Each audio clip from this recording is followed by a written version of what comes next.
Everyone in Thornbury thought I had the perfect life. The beautiful house on Walmer Road, the in-laws who owned half the commercial real estate in West Toronto, the husband who showed up to every neighborhood barbecue with craft beer and an easy smile. My mother-in-law would squeeze my shoulder at dinner parties and tell her friends, "Claire just fits, doesn't she?" And they would all nod and refill their wine glasses, and I would smile back and think, "You have no idea what happens after the guests leave."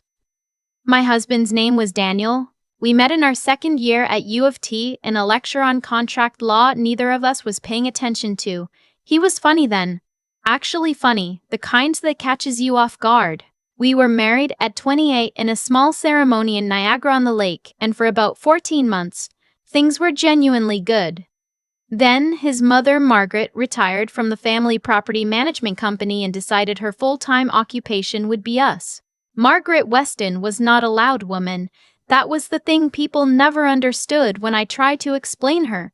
She didn't raise her voice. She didn't make scenes. She did something much more efficient. She made you feel, in the quietest possible way, that every decision you had ever made was slightly incorrect. The apartment we chose before the house, too far from the subway, Claire. The casserole at Christmas, a little bland, don't you think? The job I had as a compliance analyst at a mid-sized financial firm in the financial district, sweet that you still want to work. Sweetheart, Daniel never corrected her. At first I told myself it was because he didn't notice. Then I told myself it was because he was conflict avoidant. By year 3 of our marriage, I had stopped telling myself comfortable things. What I didn't understand yet, what I wouldn't understand until much later, was that Margaret had been doing this to Daniel his entire life. He hadn't learned to ignore her because he was weak. He had learned to ignore her because that was the only way he had survived her. The difference matters. It took me a long time to see it. I remember the exact moment I started paying attention. Not to her. I had been paying attention to her since the beginning, but to the money. Daniel handled our joint finances. I had a separate account I kept from before we were married, a habit I'd held on to without thinking too much about it. But our mortgage, the household expenses, the RRSP contributions, all of that ran through Daniel. He was meticulous about it, or I thought he was. Then one February, our financial planner called me directly because Daniel had missed 2 consecutive check-in appointments. She was careful on the phone, professional, but I could hear something underneath the professionalism. Concern. I pulled our joint account records that night after Daniel fell asleep. I sat at our kitchen table in Thornbury at 11:30 on a Tuesday in February, with the heating making that low ticking sound it always made, and I looked at 18 months of transactions I had never looked at closely before. Transfers I didn't recognize, not enormous ones, nothing that would have been immediately obvious, but regular, consistent, always on the 3rd or 4th of the month, always to the same account number, always between $400 and $900. I wrote down the account number on the back of a grocery receipt and I closed the laptop and I went to bed and I lay there in the dark next to my husband and I didn't sleep. I didn't say anything. I know people find that hard to understand. Friends I've told the story to since have asked why I didn't confront him immediately, why I didn't demand answers that same night. But I had grown up with a father who worked in insurance claims, and he had a saying he repeated so often it became reflex: never ask a question until you already know the answer. You reveal too much when you ask before you're ready. So I didn't ask. I watched. The following week, I called a contact I had through work, a forensic accountant named Sandra who did consulting for our firm, and I asked her, very casually, whether she had bandwidth for a personal matter. She did. We met for coffee at a place on King Street West that neither of us used regularly, and I slid the grocery receipt across the table. It took Sandra 11 days. The account belonged to Margaret. My husband had been transferring money to his mother every month for a year and a half. Not borrowed money, not repaid loans. Transfers with no paper trail of an agreement, no documentation, nothing Sandra could find that would classify them as anything other than gifts. The total by that point was a little over $14,000. Not enough to bankrupt us, enough to matter. I asked Sandra to keep looking. She found 3 more things. First, a line of credit taken out against our house that I had not signed. My signature was on the documents, but I had not signed them. Second, a conversation Sandra wasn't supposed to find. She was discreet about how she found it, and I didn't press. Between Margaret and the family's corporate solicitor, discussing whether Daniel could transfer his share of an inherited property in Muskoka into a family trust that would effectively exclude me. Third, a note in Dano's calendar, recurring every Sunday evening, titled simply M, which Sandra cross-referenced with the transfers and found lined up, almost exactly with the dates Margaret had visited us for dinner.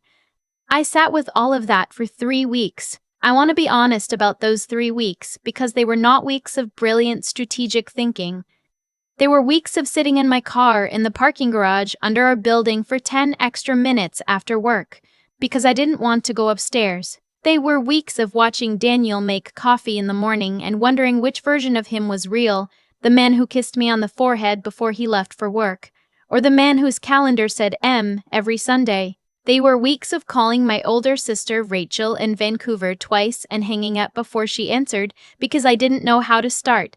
I finally called her on a Thursday evening in March from my car in the parking garage. I told her everything.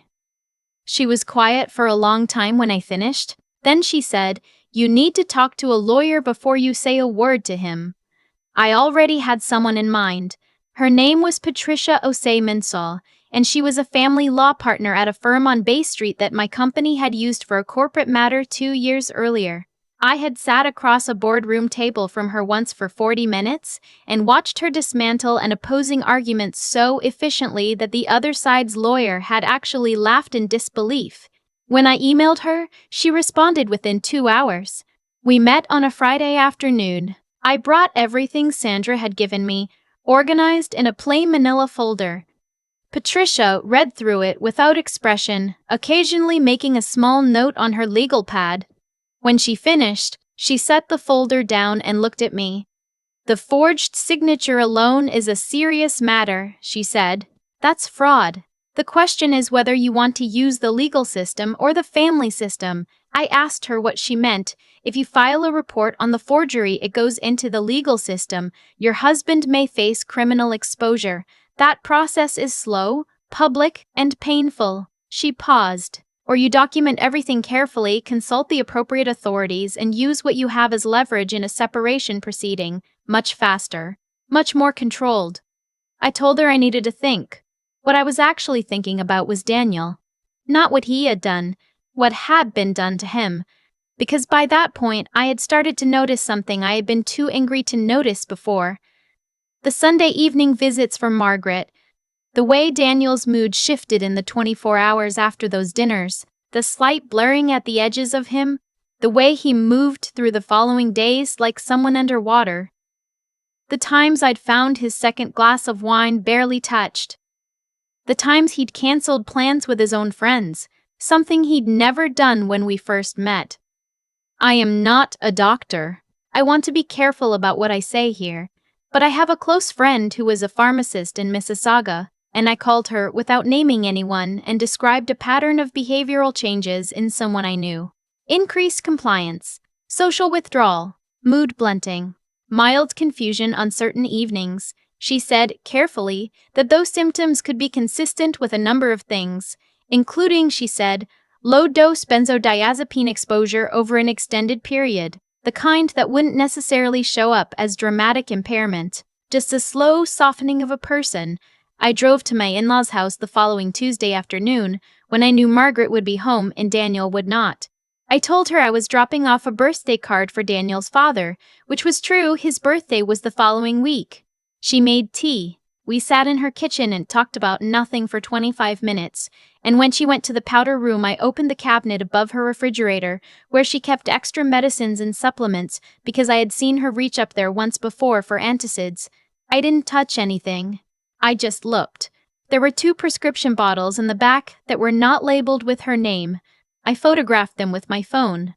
Later, I sent the photographs to my pharmacist friend without context. She texted back a single question: "Why do you have photos of a sedative commonly prescribed for anxiety and a low dosage?" I didn't answer her. I called Patricia the same afternoon and told her I wanted to use the legal system. She told me we needed to move carefully, and we did. Over the following 6 weeks, I continued to go home every evening to make dinner, to watch television on the couch with Daniel, to attend his mother's Sunday dinners. I smiled.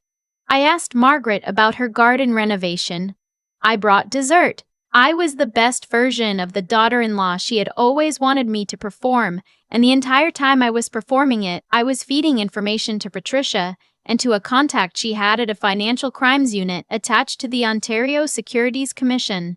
Because the forged mortgage document had implications beyond just my marriage, Daniel's company handled property management for several small investors. If his signature authority had been compromised, and there was reason to believe Margaret had been exerting that same kind of pressure on his professional decisions, there was a broader exposure.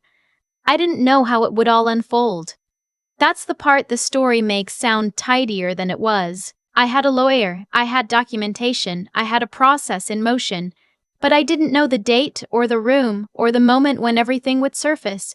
Life is not a screenplay, even when it feels like one. The moment turned out to be Daniel's parents' 40th anniversary dinner.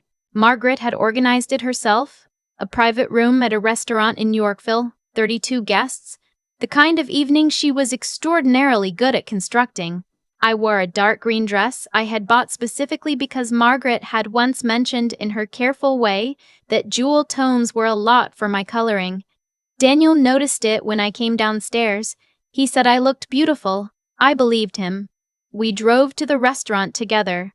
In the car, he put on the playlist we'd made together on a road trip years ago, before any of this, and for a few minutes on the DVP, I just looked out at the city lights on the water and felt the specific sadness of loving someone inside a situation that has already been decided. I had texted Patricia at 4 that afternoon. She had confirmed. The OSC contact and the appropriate people had what they needed. The timing was theirs to determine. I had simply been told, be present, don't escalate, let it unfold. Margaret greeted me at the door of the private room with both hands on my arms and a smile that had never once reached her eyes in 5 years. You look striking tonight, Claire, she said, which was her particular version of the compliment. Not beautiful, striking. A word that implies something slightly aggressive about the person wearing it. I said, thank you, Margaret, you look wonderful. Dinner was served. Speeches were made. Daniel's father, Gordon, told the story of meeting Margaret at a YMCA dance in 1984 that he told every year, and everyone laughed at all the same moments. They always laughed. I ate my salmon and drank 1 glass of wine slowly and watched my mother-in-law move through the room and thought about all the ways she had built this, the room, the family, the control, and all the ways she had used it. It was between the main course and dessert. Margaret stood and asked for everyone's attention, the way she did at every significant dinner, and she began to speak about family and legacy and what it meant to build something together over 40 years. And then, not quite seamlessly, she pivoted. She said that there were some concerns as a family that she wanted to address with love and with transparency. She said that she and Gordon had become aware of some financial irregularities that appeared to originate with their daughter-in-law's professional connections. She said it calmly, surrounded by 30 people who trusted her completely, and she looked at me when she said it. The table went quiet. I felt 32 pairs of eyes. Daniel's hand tightened on the stem of his glass. I looked at Margaret, and I did not look away, and I did not speak, and I did not cry, and I did not reach across the table or raise my voice or do any of the things she had spent 5 years calculating that I might do if she ever pushed me far enough. I smiled.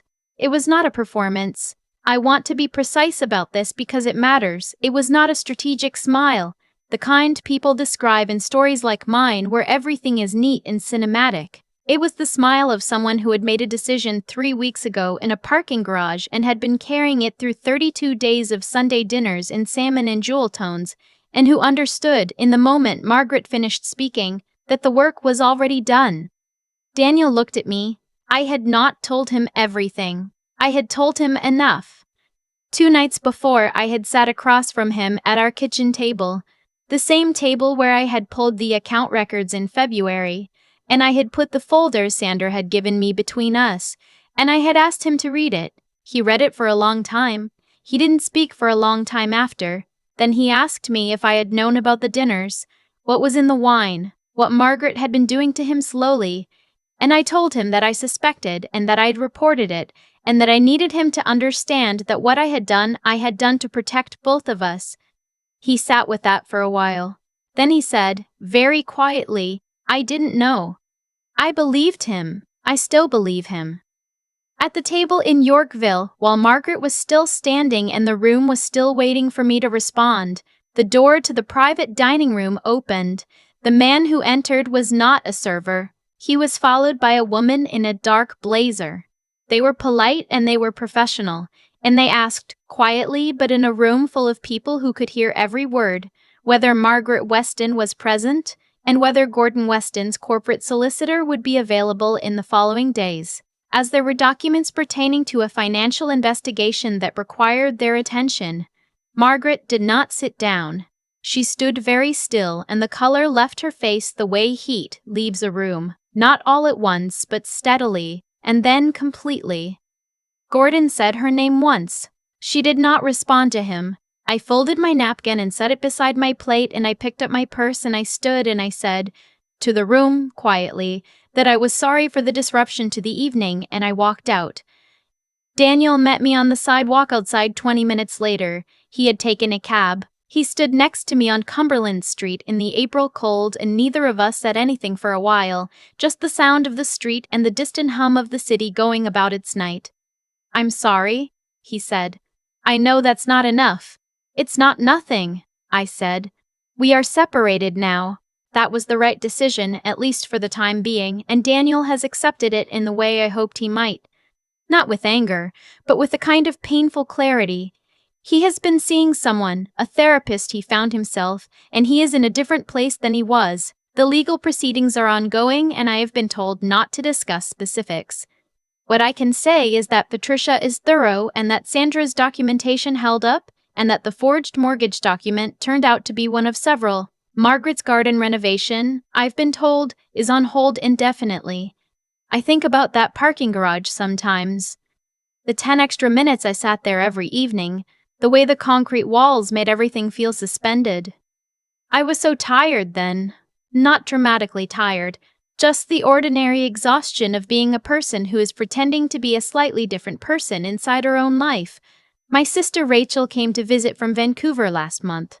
We walked along the waterfront at Humber Bay on a Saturday morning, and she linked her arm through mine the way she used to when we were kids, and she said, "You seem like yourself again." I had to think about that for a moment.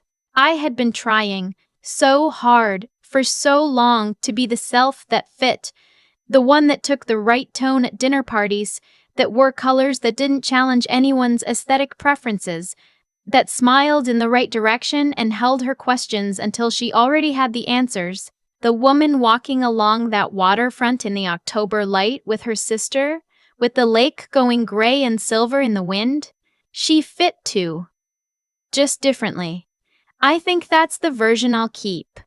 There's a version of that night I used to replay where I said something sharp across the dinner table and everyone finally saw Margaret for what she was. It's a satisfying version. It's also completely useless. The real version is quieter. I smiled and walked out, and the work I had done over the previous months did everything else. That gap between those two versions, the fantasy and what actually happened, is where I learned the most about myself. I think about what it actually took to get there. Not courage in the dramatic sense, the kind that announces itself. The kind I needed was slower and less comfortable. It was the integrity to keep showing up to those Sunday dinners and not let my anger make decisions before I was ready. It was sitting across from my mother-in-law and pouring tea and asking about her garden renovation while I was quietly building a paper trail that would outlast every careful thing she had ever constructed. There is a particular kind of moral discipline in that, doing the right thing methodically without the release valve of a confrontation, and I underestimated how much it would cost me. Some nights it cost me a lot. The intelligence piece, I'll be honest, came from other people. Sandra, who knew how to read accounts in ways I didn't. Patricia, who understood the legal architecture of what Margaret had built, my pharmacist friend, who answered a hypothetical question and trusted me not to misuse her answer. I had been taught, somewhere along the way, to think of asking for help as weakness. What I actually discovered is that knowing which questions to ask and who to ask them to is its own form of sharp thinking. I didn't solve this alone. I solved it by being precise about what I needed and finding the right people to fill in what I didn't know. And then there was just the endurance of it. 32 days between the night I told Daniel the truth and the night in Yorkville. 32 days of performing a version of normal that was nothing like what I was carrying. I'm not sure I'd recommend it, but I also know that if I had moved faster, if I had let the urgency I felt push me into acting before everything was in place, Margaret's solicitor would have had time to respond, documents might have disappeared, and I would have been standing in a very different position. Patience is not passive. That's something I had to learn by doing it. What I keep coming back to is Daniel. Because the easy version of this story makes him a villain, and he isn't.